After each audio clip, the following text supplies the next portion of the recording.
നല്ല പൂ പോലെ നല്ല സോഫ്റ്റ് ആയിട്ട് ഉണ്ടാക്കാൻ പറ്റിയ ഇഡലിയുടെ റെസിപ്പിയാണ് ഇന്നത്തെ വീഡിയോ. ഈ ഒരു ഇഡലി ഉണ്ടാക്കാനായി അരിയോ ഉഴുന്നോ ഒന്നും കുതിർത്ത് വെക്കാതെ അരച്ചെടുക്കാതെ ഒരുപാട് സമയം റെസ്റ്റ് ചെയ്യാൻ വെക്കാതെ എളുപ്പത്തിൽ തന്നെ ഉണ്ടാക്കിയെടുക്കാൻ പറ്റുന്ന നല്ല സോഫ്റ്റ് ആയിട്ടുള്ള ഇഡലിയാണ്. അപ്പോൾ വീഡിയോ സ്കിപ്പ് ചെയ്യാതെ ഫുള്ളായും ഒന്ന് കണ്ടു നോക്കുക. തീർച്ചയായും നിങ്ങൾക്കിത് ഉപകാരമാവും. ഇഡലി തയ്യാറാക്കാനായി ആദ്യം നമുക്ക് പച്ചരി എടുക്കാം. പച്ചരി നമ്മൾ സാധാരണ റേഷൻ കടകളിൽ നിന്ന് കിട്ടുന്ന പച്ചരിയോ അല്ലെങ്കിൽ കടകളിൽ നിന്ന് വാങ്ങുന്നതായിട്ടുള്ള സാധാരണ പച്ചരിയാണ് എടുത്തിരിക്കുന്നത്. 250 ഗ്രാമിൻ്റെ കപ്പിൽ 3 കപ്പ് പച്ചരിയാണ് ഞാനിവിടെ എടുത്തിരിക്കുന്നത്. മൊത്തം 3/4 കിലോ പച്ചരി കറക്റ്റായിട്ട് തന്നെ അളന്നെടുക്കുക. ഇതിൻ്റെ അളവ് പ്രധാനമാണ്. കൂടുതൽ അരി വെച്ചും നിങ്ങൾക്ക് ഇങ്ങനെ തന്നെ ഉണ്ടാക്കാം. അടുത്തതായി വേണ്ടത് പുഴുക്കലരിയാണ്. നമ്മൾ ചോറൊക്കെ വെക്കുന്ന അരി. മട്ട റൈസ് എടുക്കരുത്. ഈ വെള്ളയരിയും 3 കപ്പ് അളവിലാണ് എടുത്തിരിക്കുന്നത്. പച്ചരി എടുത്തിരിക്കുന്ന അതേ അളവിൽ തന്നെ വേണം ഈ അരിയും എടുക്കാൻ. ഇനി നമ്മൾ എടുത്തു വെച്ചിരിക്കുന്ന ഈ 2 അരികളും നല്ലതുപോലെ തന്നെ 2-3 പ്രാവശ്യം വെള്ളം ഒഴിച്ചു കൊടുത്താൽ കഴുകിയെടുക്കണം. അരി കുതിർന്നു പോകാതെ പ്രത്യേകം ശ്രദ്ധിക്കണം. 2-3 പ്രാവശ്യം നല്ലതുപോലെ കഴുകിയ ശേഷം വെള്ളം മാറാനായി സ്ട്രെയിനറിലേക്ക് മാറ്റുക. ഇനിയും വേണ്ടത് ഉഴുന്നാണ്. അരി അളന്ന അതേ കപ്പിൽ തന്നെ വേണം ഉഴുന്നും അളന്നെടുക്കാൻ. 3 കപ്പ് അരിക്ക് 1 കപ്പ് ഉഴുന്ന് എന്ന അളവിൽ വേണം എടുക്കാൻ. നമ്മൾ 2 അരിയും കൂടെ 6 കപ്പ് അളവിലാണ് എടുത്തിരിക്കുന്നത്. അതുകൊണ്ട് 2 കപ്പ് അളവിലാണ് ഉഴുന്നെടുത്തിരിക്കുന്നത്. 3:1 എന്ന റേഷ്യോയിലാണ് എടുക്കേണ്ടത്. ഇനി 1 ടേബിൾ സ്പൂൺ ഉലുവ കൂടി ചേർത്ത് കൊടുക്കുക. ഇനി ഇതും പെട്ടെന്നൊന്ന് കഴുകിയെടുക്കുക.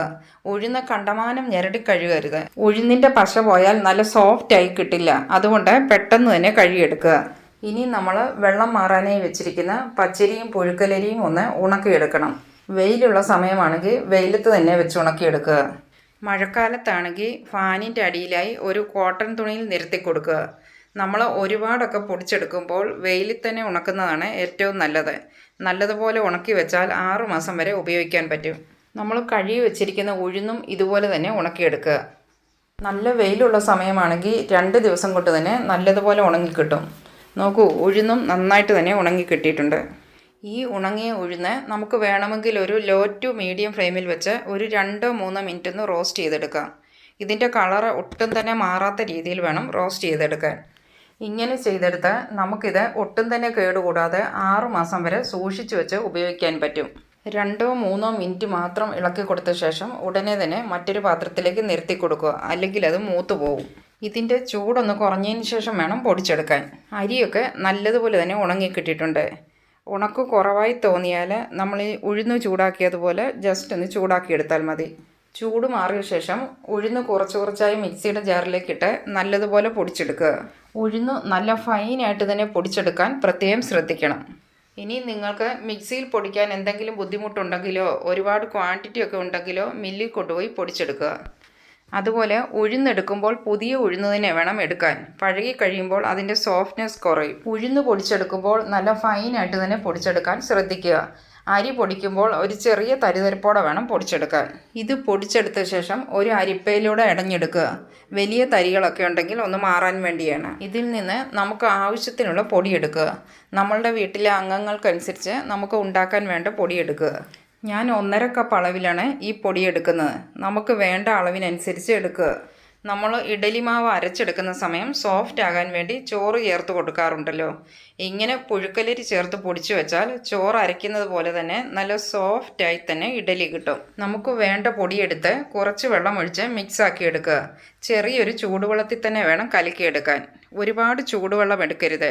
ജസ്റ്റ് ഒന്ന് തണുപ്പ് മാറിയാൽ മാത്രം മതി. ഇനി ഇത് പെട്ടെന്ന് തന്നെ പൊളിച്ചു പൊങ്ങാനായി ഞാൻ ഇതിലേക്ക് ചേർക്കുന്നത് നമ്മൾ നേരത്തെ ദോശ ഉണ്ടാക്കിയ ബാലൻസ് മാവിൽ നിന്ന് 1 ടേബിൾ സ്പൂണാണ് ഇതിലേക്ക് ചേർത്ത് കൊടുക്കുന്നത്. ഇങ്ങനെ മാവ് സ്റ്റോക്ക് ഇല്ല എങ്കിൽ ഇതിന് പകരമായി 1 ടേബിൾ സ്പൂൺ നല്ല പുളിയുള്ള തൈര് ചേർത്ത് കൊടുക്കുക. ഇനി ഇത് രണ്ടും പറ്റത്തില്ല എങ്കിൽ ഒരു ഓപ്ഷൻ കൂടിയുണ്ട്. നമ്മളിങ്ങനെ മാവ് കലക്കി എടുക്കുന്ന സമയം 1/4 ടീസ്പൂൺ ഈസ്റ്റ് ചെറു ചൂടുവെള്ളത്തിൽ കലക്കി ചേർത്ത് കൊടുത്താൽ മതി. നമ്മൾ കടയിൽ നിന്നൊക്കെ വാങ്ങുന്ന ഇഡലിപ്പൊടിയിൽ ഈസ്റ്റോ സോഡാപ്പൊടിയോ ഒക്കെ അരി പൊടിക്കുന്ന കൂട്ടത്തിൽ തന്നെയാണ് ചേർത്ത് കൊടുക്കുന്നത്. അതുകൊണ്ടാണ് ചെറു ചൂടുവെള്ളത്തിൽ തന്നെ കലക്കണമെന്ന് പറയുന്നത്. അങ്ങനെ വേണമെങ്കിലും ചെയ്തു വെക്കാം. ഇങ്ങനെ കൈകൊണ്ട് കലക്കി കൊടുക്കുന്നതാണ് ഏറ്റവും നല്ലത്. അല്ല എങ്കിൽ തടിയുടെ ഒരു തവി കൊണ്ട് ഇളക്കി കൊടുക്കാം. അതുമല്ലെങ്കിൽ മിക്സിയുടെ വലിയ ജാറിലിട്ട് ജസ്റ്റ് ഒന്ന് കറക്കി കൊടുത്താൽ മതി. ഇതിലേക്ക് ആവശ്യത്തിന് ഉപ്പ് കൂടി ചേർത്ത് കൊടുത്ത് നല്ലതുപോലെ തന്നെ മിക്സ് ചെയ്തെടുക്കുക. ഒട്ടും തന്നെ കട്ട കെട്ടാതെ നന്നായിട്ട് തന്നെ കലക്കിയെടുത്ത് ഇഡലി ബാറ്ററിൻ്റെ കൺസിസ്റ്റൻസിയിലാക്കിയെടുക്കുക.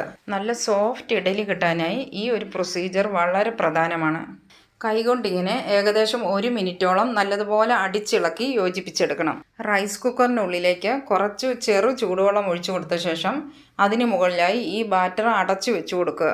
ഇനിയും കുക്കറിൻ്റെ അടപ്പടച്ചു കൊടുക്കുക. ഈ ബാറ്റർ നമുക്ക് മണിക്കൂറുകളോളം റെസ്റ്റ് ചെയ്യാനൊന്നും വെക്കേണ്ട കാര്യമില്ല. കുറഞ്ഞത് 1 മണിക്കൂർ വെയിറ്റ് ചെയ്താൽ മതി. ഇതിനുള്ള സാമ്പാറും ചട്നിയും ഒക്കെ റെഡി ആകുമ്പോഴേക്കും ഇഡലി ബാറ്ററും റെഡിയായി കിട്ടും.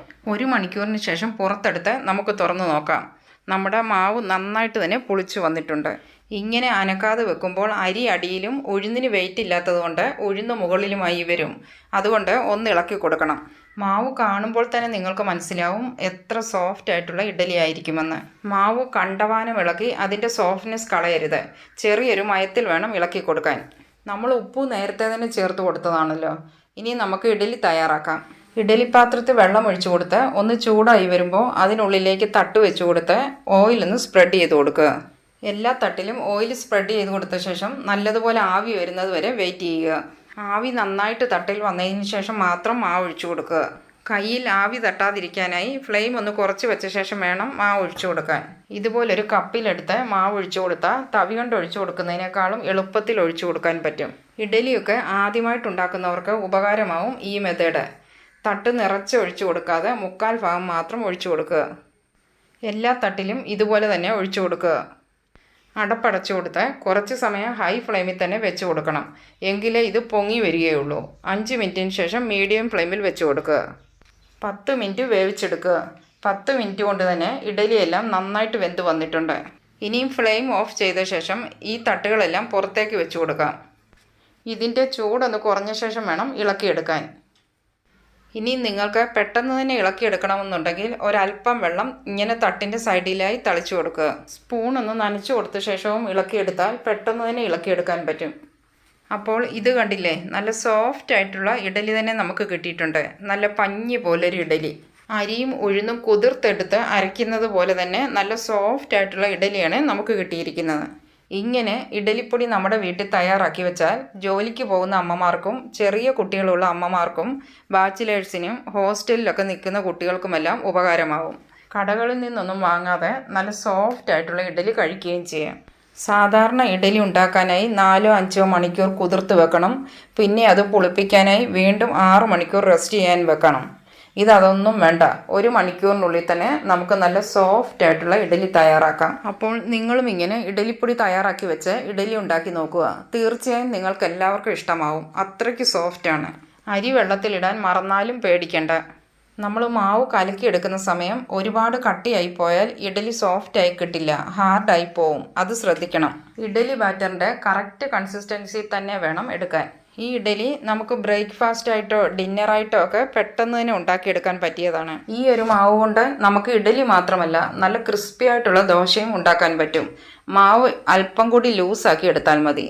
അപ്പോൾ നിങ്ങളും ഇതുപോലൊന്ന് ഉണ്ടാക്കി നോക്കുക. നല്ല പഞ്ഞി പോലുള്ള ഇഡലി തന്നെ ഉണ്ടാക്കിയെടുക്കാൻ പറ്റും. വീഡിയോ ഇഷ്ടമായാൽ ഒന്ന് ലൈക്ക് ചെയ്യുക. നിങ്ങളുടെ അഭിപ്രായങ്ങൾ കമൻസിലൂടെ അറിയിക്കുക.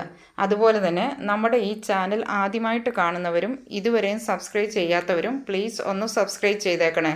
ഞാനിടുന്ന വീഡിയോസ് ഉടനടി കിട്ടുന്നതിനായി സബ്സ്ക്രൈബ് ബട്ടൻ്റെ തൊട്ടടുത്ത് കാണുന്ന ബെല്ലൈക്കൺ കൂടി ഒന്ന് ക്ലിക്ക് ചെയ്ത ശേഷം ഓൾ എന്ന ഓപ്ഷൻ എനേബിൾ ചെയ്യാനും മറക്കരുത്. അപ്പോൾ ഇൻഷാ അല്ലാഹ് മറ്റൊരു നല്ലൊരു വീഡിയോയുമായി നമുക്ക് വീണ്ടും കാണാം.